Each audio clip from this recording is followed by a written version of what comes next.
নেতায় আরো বেশ কিছুদিন আগেই বলে রাখছে, আমি শরিয়া আইনে বিশ্বাসী না। ইসলামের বিধিবিধানকেই শরিয়া আইন বলা হয়, আল্লাহর আইনকেই শরীয়তের আইন বলা হয়। যে বিশ্বাসী না, হ্যাঁ কত বড় ইমানদার।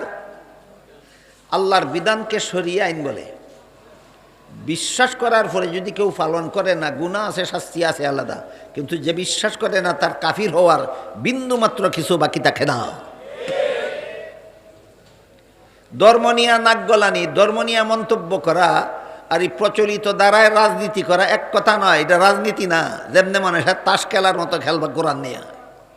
রাজনীতি নিয়ে যেমনে মনে হয় তাস খেলা খেলা হয় বাংলাদেশে, ধর্ম নিয়ে, ইসলাম নিয়ে, আল্লাহর বিধান নিয়ে, কোরআন নিয়ে তাস খেলার মতোই ইত্রামি করবা না।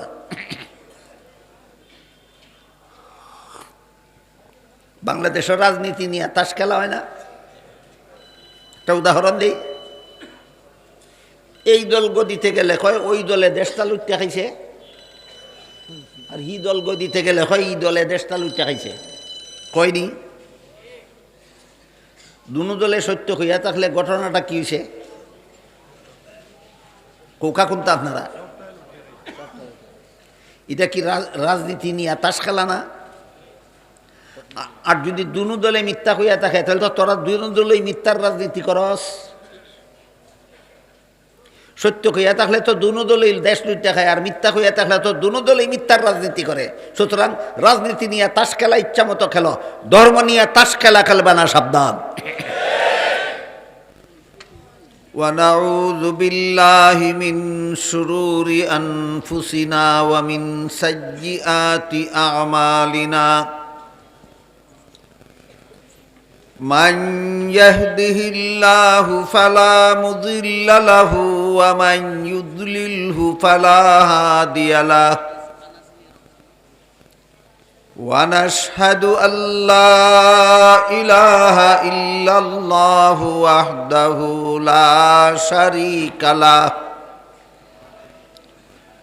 ونشهد أن سيدنا ونبينا ومولانا محمدا عبده ورسوله صلى الله تعالى عليه وعلى آله وأصحابه وبارك وسلم أما بعد فأعوذ بالله من الشيطان الرجيم بسم الله الرحمن الرحيم إن الذين يغضون أصواتهم عند رسول الله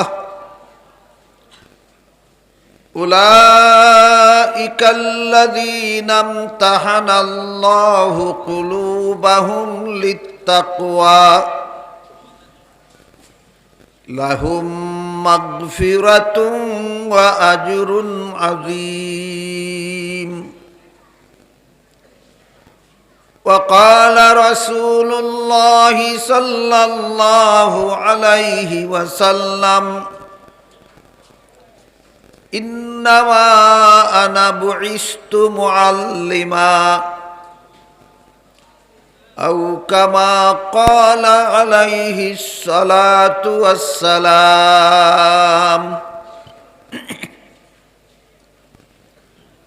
শ্রদ্ধেয় সভাপতি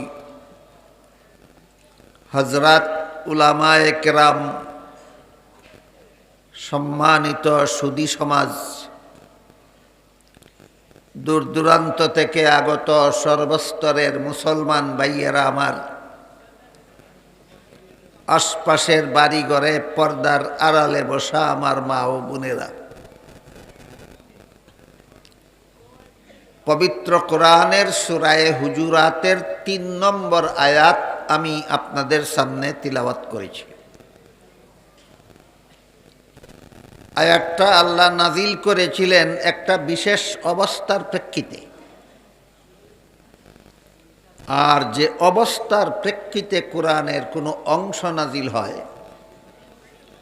সেই অবস্থাকেই কোরআনের সেই অংশের শানে নুজুল বলা হয়। সূরা হুজুরাতের ৩ নম্বর আয়াতের শানে নুজুল বা নাজিল হওয়ার প্রেক্ষাপট এই ছিল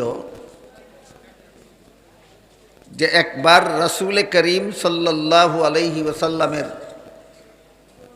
সভাপতিত্বে একটা পরামর্শ সভা চলাকালে সদস্যগণ যার যার স্বাধীন মতামত ব্যক্ত করতে গিয়া দুইজন সাহাবীর মধ্যে আপন আপন প্রস্তাবের পক্ষে যুক্তিতর্ক পেশ করতে গিয়া তাদের দুজনের গলার আওয়াজ একটু বড় হয়ে গেছিল। এর প্রতিবাদে আল্লাহ সূরা হুজুরাতের ২ নম্বর আয়াত নাজিল করে তাদেরকে সতর্ক করে দিয়েছিলেন।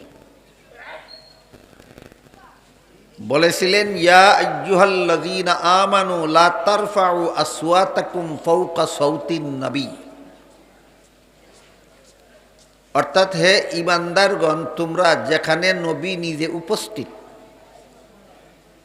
সেখানে তোমরা নবীর আওয়াজের চেয়ে চড়া আওয়াজে কথা বলবে না।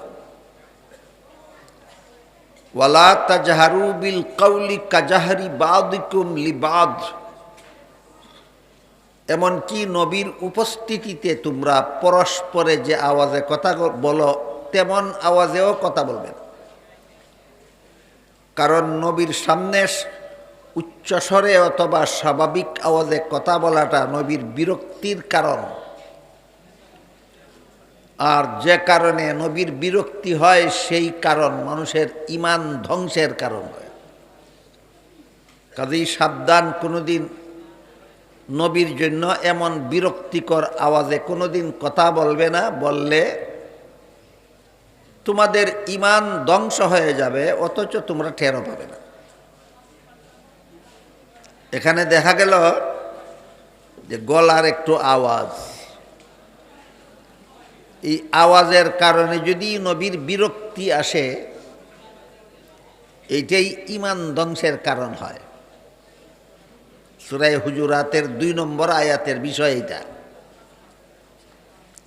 যেখানে গলার সামান্য একটু উচ্চস্বর নবীর বিরক্তির কারণ হলে এতেই নবীর সাথে এত বড় বেয়াদবি হয় যে বেয়াদবির কারণে নিজের ঈমান ধ্বংস হয়ে যায়, সারা জিন্দেগির বন্দেগি ধ্বংস হয়ে যায়। সেক্ষেত্রে নবী সম্পর্কে কটূক্তি করা আরো কত বড় জঘন্যতম কুফরি হতে পারে। নবীর বিবিগণ সম্পর্কে কটূক্তি করা আরো কত বড় জঘন্যতম কুফরি হতে পারে। আল্লাহর ব্যাপারে কটূক্তি করা আরো কত জঘন্য কুফরি হতে পারে। আল্লাহর কালাম নিয়া মস্কারি করা আরো কত বড় জঘন্য কুফরি হতে পারে। অথচ এই সমস্ত জঘন্যতম বেয়াদবি আর মস্তানিমূলক মন্তব্যই বর্তমান সমাজে মিডিয়াতে চলছে। এক প্রসিদ্ধ বক্তা, মিডিয়াতে প্রায় সময় তাকে দেখা যায়, বলে নবীর সবচেয়ে বড় বিবি খাদিজা রাদিয়াল্লাহু আনহা জীবনে কোনোদিন ১ রাকাত নামাজও পড়েননি। ইসলামী বক্তা, নবীর বিবি খাদিজা রাদিয়াল্লাহু আনহা জীবনে কোনোদিন একটা রোজাও রাখেননি। যোগাযোগ করলে পরে বলে তার জীবদ্দশায় 5 বেলা নামাজ ফরজ হয়নি, রমজান মাসের রোজা ফরজ হয়নি। তাহলে এই কথাটা ওই কথার সাথে বললাম না কেন? দান্দালি করলে কেন? বলা দরকার ছিল না যে তার ইন্তেকালের আগে 5 বেলার নামাজ ফরজ না হওয়ার কারণে তিনি 5 বেলার নামাজ পড়ার সুযোগ পাননি। এভাবে বলতে, বেটা তুই 1 রাকাত নামাজও পড়ছে না জীবনে কোনোদিন, এইভাবে বলা দরকার ছিল তার ইন্তেকালের আগে রমজানের রোজা ফরজ হয়নি। তাই তিনি তার জীবদ্দশায় রোজা রাখার, রমজানের রোজা রাখার সুযোগ পাননি। তখন তো আর নবীর বিবির সাথে বেয়াদবি হয় না। এইভাবে না হইয়া কয় কি 1 রাকাত নামাজও জীবনে পড়ছে না, একটা রোজাও জীবনে পড়ছে না। এটা কি নবীর শানে, নবীর বিবির শানের আদব না চরম বেয়াদবি?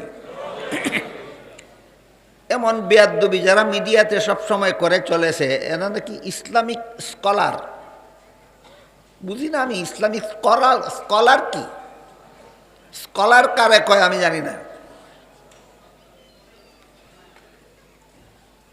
অথচ রমজানের রোজা ফরজ হওয়ার আগে আশুরার রোজা ওয়াজিব ছিল। আল্লাহর রসুল নিজেও আশুরার রোজা, আশুরা মানে মুহররমের 10 তারিখের রোজা। মুহররম মাসের 10 তারিখের একটা স্পেশাল নাম আছে, এই নামটা হইল আশুরা। মুহররম মাসের 10 তারিখের একটা বিশেষ নাম আছে, নামটা হইল আশুরা।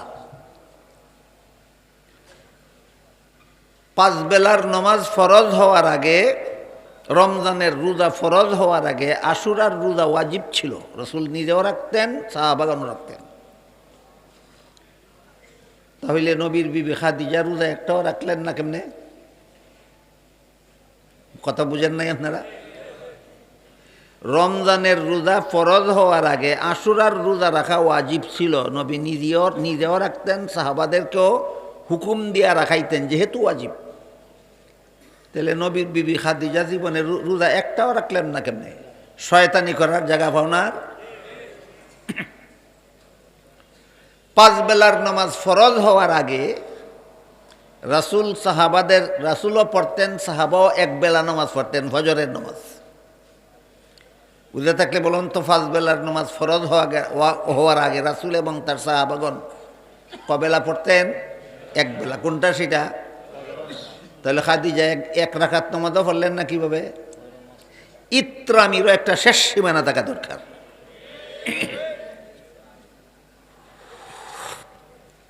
গেল নবীর বিবি নিয়ে কটূক্তি। এখন চলছে একদল দাজ্জালের মিডিয়াতে আল্লাহকে নিয়ে কটূক্তি।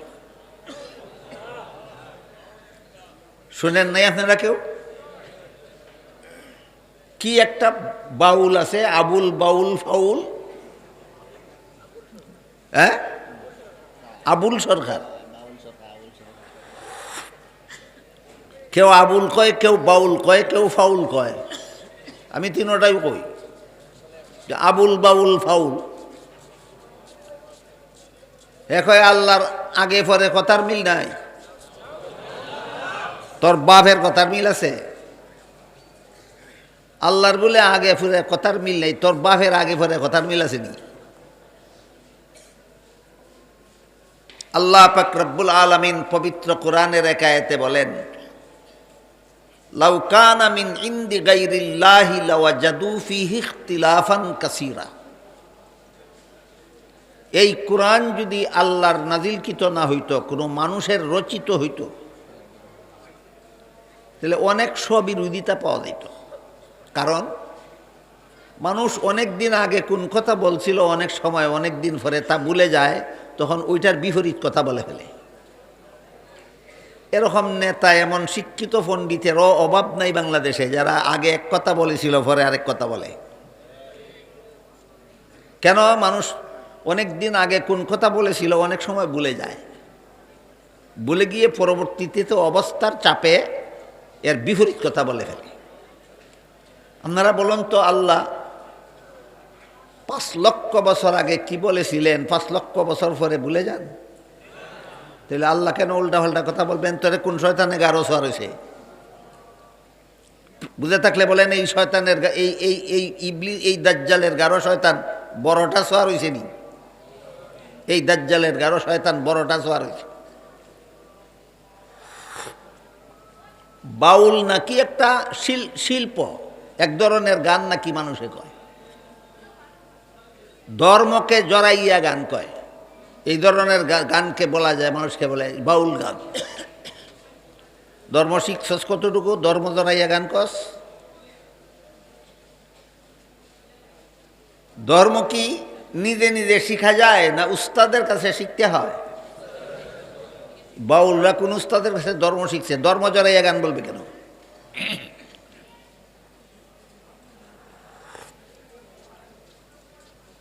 আল্লাহ পাক রব্বুল আলামিন 50 লক্ষ বছর আগে কোন কথা বলেছিলেন 50 লক্ষ বছর পরে বিন্দু মাত্র ভুলে যান না। সুতরাং আল্লাহর কথায় কোনো স্ববিরোধিতা নাই, আল্লাহর কথায় কোনো স্ববিরোধিতা নাই। এক হাদিসে রাসূল করিম সাল্লাল্লাহু আলাইহি ওয়াসাল্লাম বলেন, আল মেরাউ বিল কুরআনে কুফরুন, আল্লাহর কথার মধ্যে স্ববিরোধিতা বের করতে যাওয়া কুফরি কাজ। যে আল্লাহর একটা কথাকে আর একটা কথার বিরুদ্ধে দাঁড় করায় সে কাফির। যে আল্লাহর একটা কথাকে আর একটা কথার বিরুদ্ধে দাঁড় করায় সে কাফির। এই আবুল বাউল ফাউলে আল্লাহর এক কথাকে আর এক কথার বিরুদ্ধে দাঁড় করাইছে কিনা? সুতরাং এ যে কাফির কোনো সন্দেহ নাই, এ যে কাফির কোনো সন্দেহ নাই। তুই কাফির অস্তা জাহান নামে যায়, এতে আমাদের কিছু আসে যায় না। আল্লাহরে জড়াইলে কেন? আল্লাহরে জড়াইলে কেন?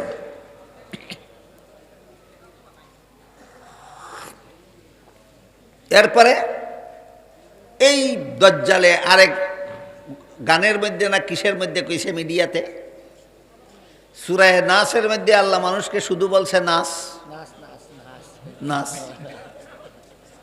কুল আউযু বিরাব্বিন নাস মালিকিন নাস ইলাহিন নাস। বলেন তো এটা কোন ভাষা? আর নাস ভাল লাগি যে হুকুম দেয় নাস, এটা কোন ভাষা? তুই আরবি নাস রে বাংলা বানাইলে শয়তান। আরবিতে নাস আর বাংলাতে নাস কি এক অর্থ? তুই এই কাজটা করলে কেন? এটা দেখো দাজ্জাল, এই হলো দাজ্জালের কাজ। হাদিস শরীফে রাসূল করিম সাল্লাল্লাহু আলাইহি ওয়াসাল্লাম বলেন, সায়াকুনু ফি আখিরিজ জামানে দাজ্জালুনা কাজ্জাবুনা ইয়াতুনাকুম বিআহাদিস লাম তাসমাউ আনতুম ওয়ালা আবাউকুম ইয়্যাকুম ওয়া ইয়্যাহুম লা ইউযিল্লুনাকুম ওয়ালা ইফতিনুন। আখিরি জামানায় দাজ্জালের দল বের হবে, মিথ্যাবাদীর দল বের হবে। এদের পরিচয় রাসূল বললেন, এদের পরিচয় হলো এরা ধর্মের নামে ফাউল কথা বলবে। ধর্মের নামে, এগুলি কি ধর্মের নামে ফাউল কথা না? আল্লাহ বলছে নাস, আল্লাহ নাস বলতে কইছে না। কোরআনের ভাষায় নাস, নাস নাস শব্দের অর্থ মানুষ। কোরআনের ভাষায় নাস শব্দের অর্থ, এখানে নাসার কথা কইল কই? ধর্মের নামে ফাউল কথা হইল কিনা? আল্লাহ রসুল ১৫০০ বছর আগে বলে গেছেন, ধর্মের নামে যারা ফাউল কথা বলবে এরা দাজ্জাল। ধর্মের নামে যারা ফাউল কথা বলবে এরা দাজ্জাল। এই দাজ্জালদের আবির্ভাব হবে আখিরি জমানায়। তাই রাসূল করিম সাল্লাল্লাহু আলাইহি ওয়াসাল্লাম নিজের উম্মতকে এই সমস্ত দাজ্জালদের ব্যাপারে কি সতর্কবাণী রেখে গেছেন এবার শুনেন। আল্লাহ বলেন, ইয়াকুম ওয়া ইয়াহুম, এই সমস্ত দাজ্জালদের তোমাদের কাছে আসতে দিও না, আর তোমরা এই সমস্ত দাজ্জালদের কাছে যেও না। ওদেরকে যদি তোমাদের কাছে আসতে দাও অথবা তোমরা যদি ওদের সাথে আনাগোনা করো, লা ইউদিল্লুনাকুম ওয়ালা ইফতিনুন, তোমাদেরকে ফিতনায় জড়াইয়া পথভ্রষ্ট করে জাহান্নামে পৌঁছায় দেবে। তাইলে এই সমস্ত আবুল বাউল ফাউল দাজ্জালদের সমস্ত মুসলমানদের বয়কট করা দরকার কিনা? যখন প্রতিবাদ উঠল তখন আর এক নেতায় কয় এর বিরুদ্ধে এই ব্যবস্থা নেওয়াটা সঠিক হয়নি। তুই কত বড় মুসলমান রে? যখন আল্লাহর বদনাম করে তখন তোর কোনো কিছু আসে যায় না, যখন মানুষের প্রতিবাদ করে তখন তোর এটা উচিত হয় না। হে কেতনা বড় দাজ্জাল!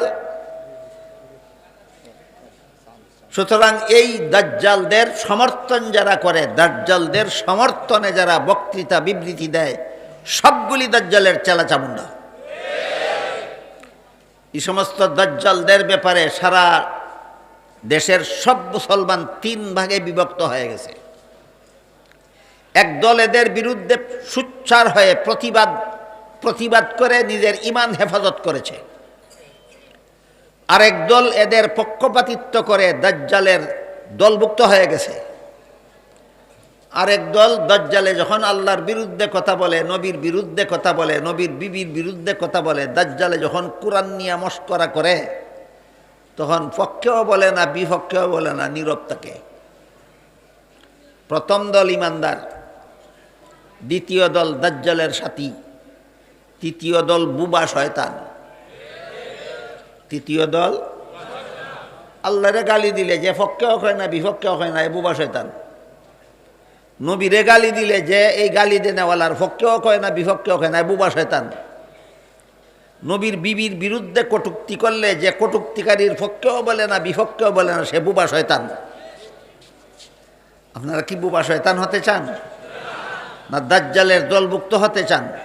না ঈমান হেফাজত করতে চান? তাহলে প্রতিবাদীদের কণ্ঠে কণ্ঠ মিলাতে হবে।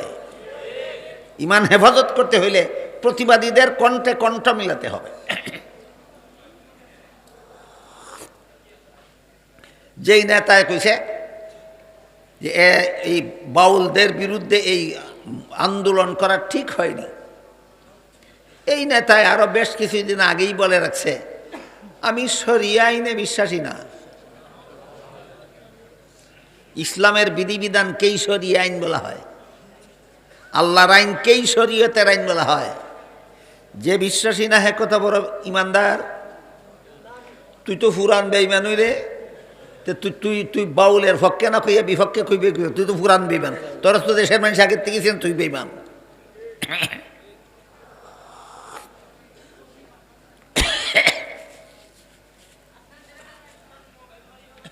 একটা কথা আছে, 5 বেলার নামাজকে আল্লাহ এবং আল্লাহর রাসূল কোরআন হাদিসে ফরজ বলে ঘোষণা করেছেন। সব মুসলমানে বিশ্বাস করে 5 বেলার নামাজ পড়া ফরজ, কিন্তু বেশিরভাগ মুসলমানে পড়ে না। বিশ্বাস করে না, না পালন করে না? পালন না করার গুনাহ আছে, সাজা আছে, কিন্তু বেঈমান হবে না, কাফির হবে না, যেহেতু বিশ্বাস করে। বিষয়টা বুঝলেন কি? 5 বেলার নামাজ ফরজ বিশ্বাস করে, পড়ে না। বিশ্বাস করার কারণে কাফির হবে না, ঈমান আছে, কিন্তু না পড়ার গুনাহ আছে, বিচার আছে, সেটা ভিন্ন কথা। কাফির হইতো না। আল্লাহ কোরআনে রমজান মাসে রোজা রাখা ফরজ বলে ঘোষণা দিয়েছেন। ফরজ বিশ্বাস করে, রাখে না, না রাখার গুনাহ আছে, শাস্তি আছে, কিন্তু বিশ্বাস ঠিক থাকার কারণে কাফির হবে না। ঠিক তেমনিভাবে আল্লাহর বিধানকে শরিয়া আইন বলে। বিশ্বাস করার পরে যদি কেউ পালন করে না, গুনাহ আছে, শাস্তি আছে আলাদা, কিন্তু যে বিশ্বাস করে না তার কাফির হওয়ার বিন্দু মাত্র কিছু বাকি থাকে না। ধর্ম নিয়ে নাক গলানি, ধর্ম নিয়ে মন্তব্য করা আর এই প্রচলিত দ্বারায় রাজনীতি করা এক কথা নয়। এটা রাজনীতি না, যেমনে মনে হয় তাস খেলার মতো খেলবা কোরআন নিয়ে। রাজনীতি নিয়ে যেমনে মনে হয় তাস খেলা হয় বাংলাদেশে, ধর্ম নিয়ে, ইসলাম নিয়ে, আল্লাহর বিধান নিয়ে, কোরআন নিয়ে তাস খেলার মতোই ইত্রামি করবা না।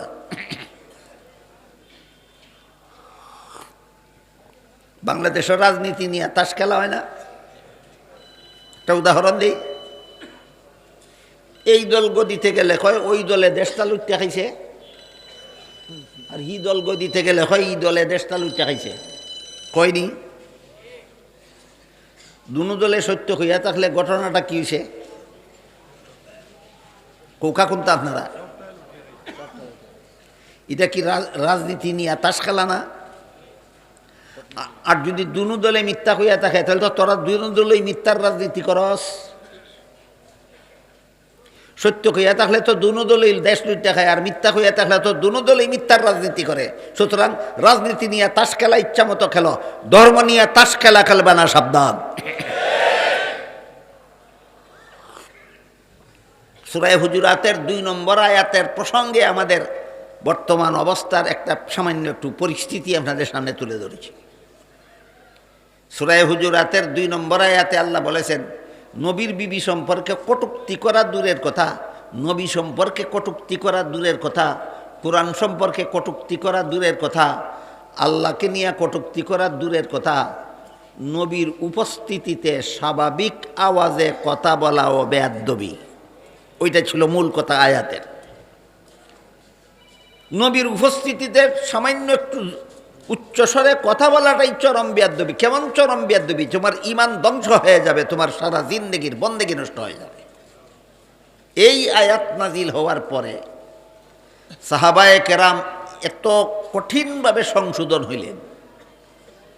এই আয়াত 2 নম্বর আয়াত নাজিল হওয়ার পর থেকে কোনো সাহাবী নবীর দরবারে গেলে আর নবী তাকে কোনো কথা জিজ্ঞাসা করলে এত আস্তে জবাব দিতেন, অনেক সময় নবী বুঝতেই পারতেন না, সংশোধন না হওয়ার কারণে।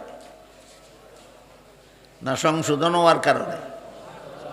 সংশোধন 15 আনা, 16 আনা, আমি বলি 17 আনা। যদি এত আস্তে জবাব দিতেন যে নবী বুঝতে পারতেন, তাইলে 16 আনা হইতো। অবস্থা এমন হয়েছে যে এখন নবী কোনো কথা জিজ্ঞেস করলে এত আস্তে জবাব দেন, নবী বুঝতেই পারে না, আবার জিজ্ঞেস করতে হয়, আবার একটু জোরে কও কি কইছ। 16 আনা থেকে বেশি সংশোধন হয়েছে। সাহাবায়ে কেরামের এই সংশোধন হওয়ার উপর সন্তুষ্ট হয়ে আল্লাহ সূরা হুজুরাতের 3 নম্বর আয়াত নাজিল করেছে। এই হলো 3 নম্বর আয়াতের শানে নজুল। এই হলো 3 নম্বর আয়াত নাজিলের প্রেক্ষাপট।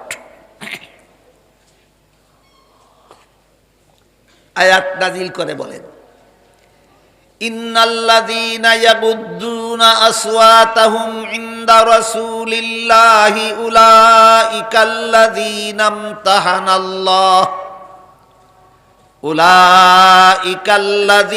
ইমতাহানাল্লাহু কুলুবাহুম লিত্তাকওয়া লাহুম মাগফিরাতুন ওয়া আজরুন আযীম। 3 নম্বর আয়াত নাজিল করে আল্লাহ বলেন, নিশ্চয়ই যারা নবীর দরবারে আস্তে কথা বলে। 2 নম্বর আয়াতের মর্ম বুঝে থাকলে বলেন, নবীর দরবারে আস্তে কথা বলে তারা কারা? সাহাবায়ে কেরাম। নিশ্চয়ই যারা নবীর দরবারে আস্তে কথা বলে, আল্লাহ বলেন আমি আল্লাহ এদের অন্তরকে তাকওয়ার ব্যাপারে পরীক্ষা করেছি। এদের অন্তরকে আল্লাহ নিজে পরীক্ষা করেছেন। লেখাপড়া শিক্ষা দিয়েছেন নবী, আর পরীক্ষা নিয়েছেন স্বয়ং আল্লাহ। সাহাবায়ে কেরামকে লেখাপড়া শিক্ষা দিয়েছেন কে? নবী। পরীক্ষা নিয়েছেন কে? কেন? রহস্য আছে বিরাট।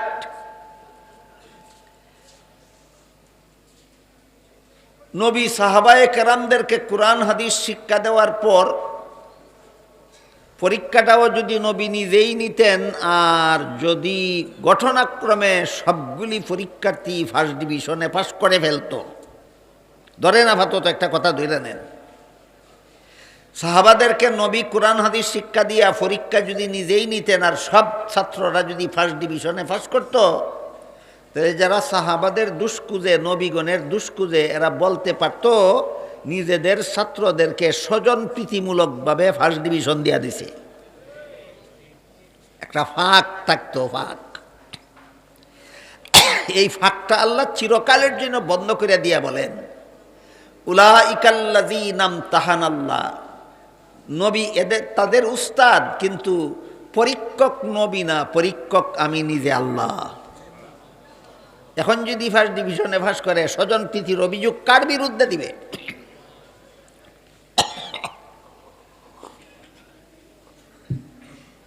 প্রশ্ন হইল, সাহাবায়ে কেরামদের লেখাইলেন, পড়াইলেন, আল্লাহ পরীক্ষা নিলেন। রাসূল করিম সাল্লাল্লাহু আলাইহি ওয়াসাল্লাম তার সাহাবাগণকে দীর্ঘ 23 বছর লেখাপড়া করাইছেন। কতদিন? 23 বছর। কত কিতাব? মাত্র 1 কিতাব। কত কিতাব? মাত্র 1 কিতাব। কিতাবের নাম আল কোরআন। কিতাব বই পুস্তকে ভরা দুনিয়াতে একটা মাত্র কিতাব পড়াইলেন কেন? অত্যন্ত গুরুত্বপূর্ণ একটা প্রশ্ন। এর যতগুলি উত্তর তাফসীরের কিতাবে লেখা আছে, সবগুলি আলোচনা করার সময় আমার হাতে নেই। আজকের মতো একটা মাত্র জবাব আপনাদের শোনাই।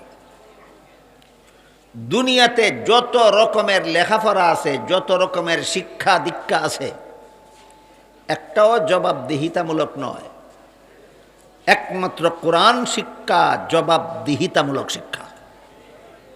জবাবদিহিতামূলক মানে কোরআন শিক্ষায় শিক্ষিত যদি হয় না, আর কোরআন শিক্ষার পরশে যদি পরশিত হয় না, তাহলে দুনিয়ার যে কোনো রকমের শিক্ষায় শিক্ষিত হোক, যত বড় শিক্ষিত হবে তত বড় দুর্নীতিবাজ হতে বাধ্য।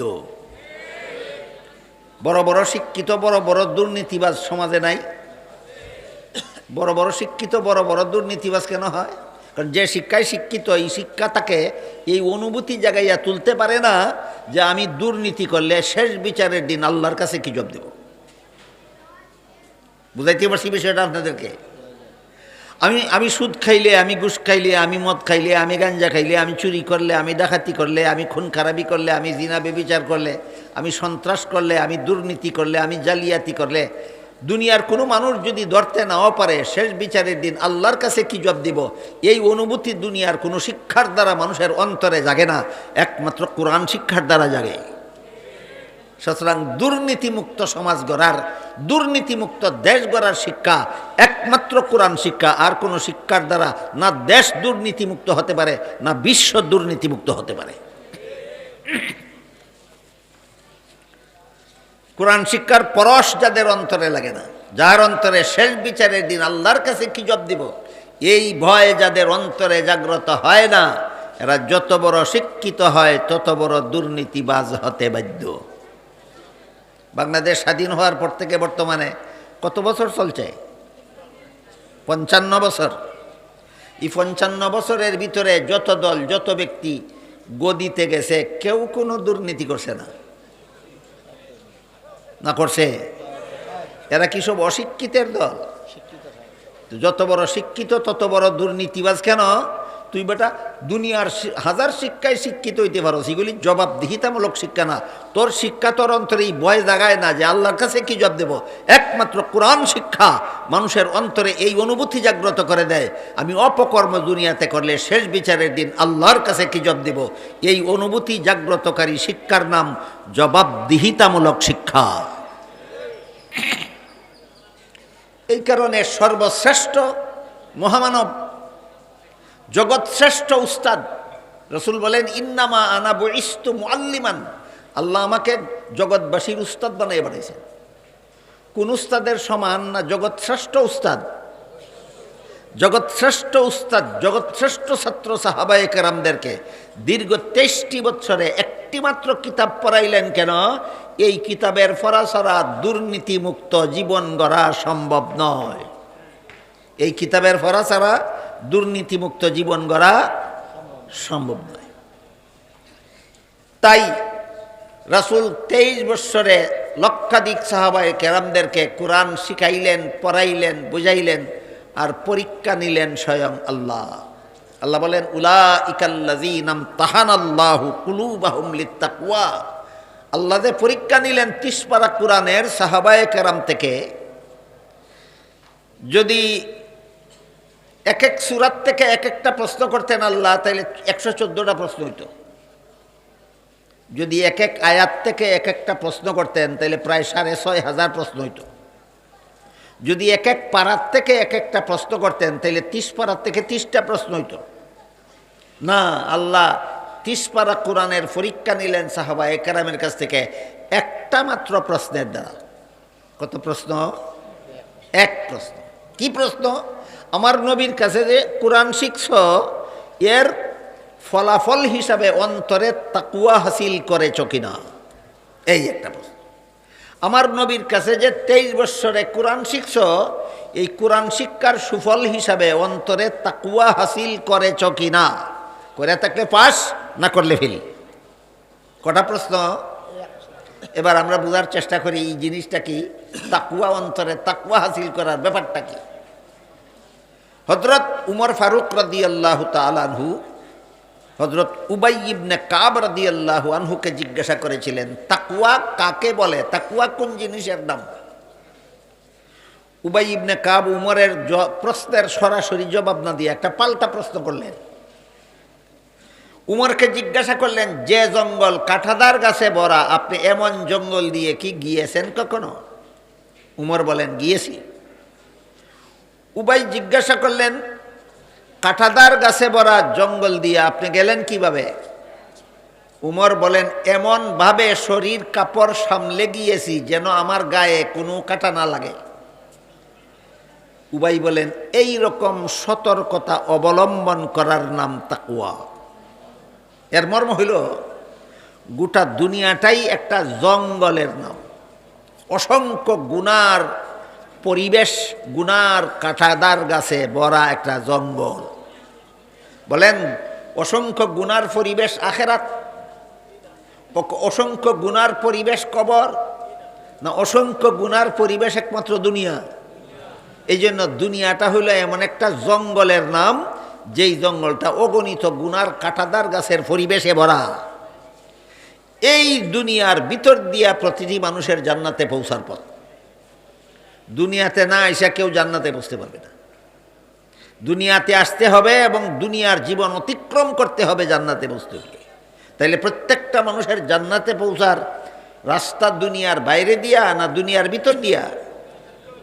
এই গুনার কাঁটাদার গাছে ভরা জঙ্গল দুনিয়ার ভিতর দিয়া যে তুমি জান্নাতের দিকে যাবে, দুনিয়ার থেকে বিদায় কালে যদি যেন কোনো গুনাহ তোমার সাথে কবরে না যায়, এই অবস্থাটা, এই সতর্কতার নাম তাকওয়া। আরো সোজা কথায় গুনাহমুক্ত জীবনযাপনের নাম তাকওয়া। বুঝে থাকলে এবার বলেন তো, আল্লাহ যে সাহাবাদের প্রশ্ন করলেন একটা মাত্র অন্তরে তাকওয়া হাসিল করেছো কিনা, তাকওয়া কিসের নাম? গুনাহমুক্ত জীবনযাপনের নাম। তাকওয়া কিসের নাম? গুনাহমুক্ত জীবনযাপনের। হয়তো অতীত জীবনে আমরা অনেকে অনেক গুনাহ করেছি, কিন্তু আল্লাহ সর্বদা প্রস্তুত। আল্লাহ ডাকেন, আমার সাথে ওয়াদায় আবদ্ধ হও, জাহান্নামের শাস্তির ভয়ে আর জীবনে কোনোদিন গুনার পথে যাবে না। যথারীতি তওবা করে গুনাহ ছেড়ে দাও, তুমি গুনাহ ছাড়তে দেরি হবে, আমি আল্লাহ তোমাকে গুনাহ মাফ করে বেগুনাহ বানাতে দেরি হবে না। এমর্মে হাদিস শরীফে রাসূল করিম সাল্লাল্লাহু আলাইহি ওয়াসাল্লাম বলেন, আত-তাইবু মিনাজ যামবি কামাল্লা যামবালাহু। যেই ব্যক্তি তওবা করে গুনাহ ছেড়ে দেয়, এই ব্যক্তিকে আল্লাহ আবারও বেগুনাহ বানিয়ে দেয়। সাহাবায়ে কেরাম ছিলেন এই রকম বেগুনাহ। সাহাবায়ে কেরাম কোন রকম বেগুনাহ? তওবার দ্বারা বেগুনাহ। কিসের দ্বারা বেগুনাহ? তওবার দ্বারা বেগুনাহ। হইছে কি সাহাবায়ে কেরামের তাকওয়া অর্জন? বুঝে থাকলে বলেন। অতীত জীবনে যত গুনাহই করেন না কেন, তওবা করে জীবনের সব গুনাহ থেকে মুক্ত হয়ে বেগুনাহ হয়ে দুনিয়ার থেকে সমস্ত সাহাবা বিদায় হয়েছেন। সুতরাং সমস্ত সাহাবা অন্তরে তাকওয়া হাসিল করার পর দুনিয়ার থেকে বিদায় হয়েছেন। তাই আল্লাহ পাক রব্বুল আলামিন সাহাবায়ে কেরামদের পরীক্ষা নিলেন মাত্র এক প্রশ্নের মাধ্যমে, যে আমার নবীর কাছে যে 23 বৎসরে কোরআন হাদিস শিখছো, লেখাপড়া করছো, অন্তরে তাকওয়া হাসিল করেছো কিনা? প্রশ্নের জবাবে সাহাবায়ে কেরামের অন্তরে যে তাকওয়া হাসিল হয়েছে, এই সন্তোষজনক জবাব আল্লাহ পাওয়ার কারণে আল্লাহ তাদের অতীত জীবনের গুনার ব্যাপারে ঘোষণা দিয়া বলেন, লাহুম মাগফিরাতুন, অতীতের সমস্ত গুনাহ মাফ। বলেন, অতীতের সমস্ত গুনাহ সংশোধন না হইলে মাফ হয়, না সংশোধন হইলে মাফ হয়? যে সাহাবাগণ আল্লাহর দরবারে গুনাহ করেছিলেন, আল্লাহ এবং আল্লাহর রাসূলের নির্দেশে সংশোধন হয়েছেন 16 আনা 17 আনা, যে কারণে আল্লাহ খুশি হয়ে অতীতের সব গুনাহ মাফ করে দিয়েছেন, তাদেরকেই সমালোচনা করা উচিত না হারাম? এই জন্য সাহাবায়ে কেরামের সমালোচনা হারাম। সংশোধিত জীবন তাদের। তাই হাদিস শরীফে রাসূল করিম সাল্লাল্লাহু আলাইহি ওয়াসাল্লাম বলেন, ইযা রাআইতুমুল্লাযীনা ইয়াসুব্বুনা আসহাবী ফাকুলু লানাতুল্লাহি আলা শাররিকুম। হে আমার উম্মত মুসলমানেরা, তোমরা যদি ওই সমস্ত লোকদের দেখতে পাও যারা আমার সাহাবাদের সমালোচনা করে, বলে দিও আমার সাহাবা সমালোচকদের উপর আল্লাহর লানত। কেন সমালোচনা করব না? তারা কি অতীত জীবনে গুনাহ করেননি? বলুন তো আপনারা, অতীত জীবনে কি কোনো সাহাবী কোনো গুনাহ করেননি? করেছেন। সমালোচনা করব না কেন? সংশোধন হয়ে গেছেন, আল্লাহ ক্ষমার ঘোষণা দিয়েছেন, লাহুম মাগফিরাতুন। সাহাবায়ে কেরামের জীবনের সব গুনাহ মাফ। এবার আমি আমার কথার পরিসমাপ্তি ঘটাতে চাই। এতক্ষণের কথা যারা শুনেছেন, বুঝেছেন, তারা বলুন তো মুহাম্মদুর রাসূলুল্লাহ সাল্লাল্লাহু আলাইহি ওয়াসাল্লাম সোয়া লক্ষ সাহাবাদের উস্তাদ ছিলেন কিনা? 23 বছর তাদেরকে লেখাপড়া করাইছিলেন কিনা? পরীক্ষার দরকার ছিল কিনা? পাশ করেছেন কিনা? কি হাসিল করার মাধ্যমে? তাকওয়া। কি হাসিল করে আল্লাহর পরীক্ষায় পাশ হয় মানুষ? তাকওয়া। কাজেই কিয়ামত পর্যন্ত দুনিয়াতে যত কোরআন শিক্ষা প্রতিষ্ঠান প্রতিষ্ঠিত হবে, কিয়ামত পর্যন্ত দুনিয়াতে যত মাদ্রাসায় কোরআন হাদিস শিক্ষা দেওয়া হবে, কোন কিতাবে কত নম্বর পাইল এই বিচারে আল্লাহর কাছে পাশ করবে না, অন্তরে তাকওয়া হাসিল করলে আল্লাহর বিচারে পাশ করবে। বুঝাইতে পারলাম কি বিষয়টা?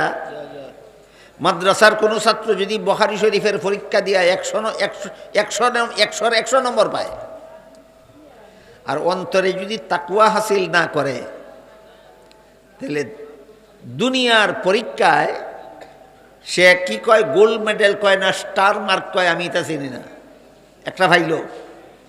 আল্লাহর পরীক্ষায় গুড়ার ডিম। আল্লাহর পরীক্ষায় বলতে পারেন কোন জিনিসের অভাবে? তাহলে মাদ্রাসা শিক্ষা সফল হয় তাকওয়া বিবর্জিত শিক্ষা হলে না তাকওয়া অর্জনকারী শিক্ষা হলে? তাহলে মাদ্রাসার যারা পড়াইলেন তারা তাকওয়া অর্জন করিয়া তার শিক্ষাকে সফল করলেন। আপনারা যারা মাদ্রাসায় পড়লেন না, পড়াইলেন না, আপনারা মাদ্রাসার দ্বারা কি লাভ হইল? এই প্রশ্নের জবাব দিয়া কথা শেষ করতেছি। এক হাদিসে রাসূল করিম সাল্লাল্লাহু আলাইহি ওয়াসাল্লাম বলেন, কুন আলিমান আও মুতাআল্লিমান আও মুস্তামিআন আও মুহিব্বান ওয়ালা তাকুন খামিসান ফাতাহলিক আও কামা ক্বালা আলাইহিস সালাতু ওয়াসসালাম। তুমি আলেম হও, এটা তোমার জন্য জাহান্নাম থেকে বাঁচার 1 নম্বর ব্যবস্থা। আলেম হতে না পারলে আলেমের ছাত্র হও, এটা তোমার জন্য জাহান্নাম থেকে বাঁচার 2 নম্বর ব্যবস্থা। আলিমও না, আলিমের ছাত্রও না, আলিমদের কথা শুনো, আলিমদের কথা শুনে অন্তরে তাকওয়া হাসিল করো, এটা তোমাদের জন্য জাহান্নাম থেকে বাঁচার 3 নম্বর ব্যবস্থা। হাদিসের সবটুকু তর্জমা করছি না, আমি অর্ধেকটার তর্জমা করছি। যারা আলেম তারা জাহান্নাম থেকে বাঁচার 1 নম্বর ব্যবস্থা পাইলেন, যারা মাদ্রাসার ছাত্র তারা জাহান্নাম থেকে বাঁচার 2 নম্বর ব্যবস্থা পাইলেন। যারা আলেমও না, আলেমের মাদ্রাসার ছাত্রও না, কিন্তু আলেমদের কথা শুনে অন্তরে যদি তাকওয়া হাসিল করতে পারেন, তারা 3 নম্বর ব্যবস্থায় জাহান্নাম থেকে মুক্তির পথ পাইলেন।